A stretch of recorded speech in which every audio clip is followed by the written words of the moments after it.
વડોદરાના છેવાડે આવેલું એક નાનકડું ગામ, પરંતુ તેની સ્વચ્છતાની વ્યવસ્થા એટલી ઉત્તમ કે શહેરને પણ શરમાવે.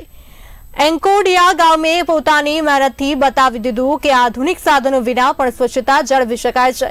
અહીં ગલીએ ગલીએ થાય છે દવાનો છંટકાવ. નાગરિકોના સ્વાસ્થ્યનું ખાસ ધ્યાન રાખવામાં આવે છે. એટલું જ નહીં, બેવડી ઋતુમાં પણ એક પણ માંદગીનો ખાટલો જોવા નથી મળતો. વિરોધાભાસ તો એ છે કે વડોદરા શહેર પાસે આધુનિક સુવિધાઓ હોવા છતાં ગંદકીનો માહોલ છે અને લોકો બીમાર પડી રહ્યા છે.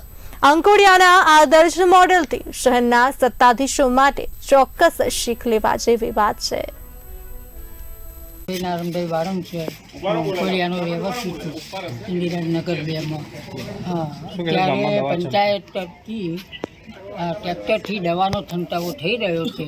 જે મચ્છર ને ઝાડી ઝાંખરા જે બધું થયું છે એનો નાશ થયો. એનાથી ઘણો ફાયદો થાય. દવાથી છંટકાવ થાય ને તો મચ્છર ને ઝાડી ઝાંખરા બધું નાશ પામે, ઓછા થાય, બીમાર ઓછી. ગામની સરપંચ છું. મારા ગામના દરેક નાગરિકનું સ્વાસ્થ્ય સારું રહે તે માટે ગલીએ ગલીએ ગામમાં દવાનો છંટકાવ કરી રહ્યા છીએ અમે. ગામની વસ્તી કેટલી છે? ચોમાસું છે, રોગચાળો ફેલાઈ રહ્યો છે. ગામની વસ્તી તો 6200 છે, 6200.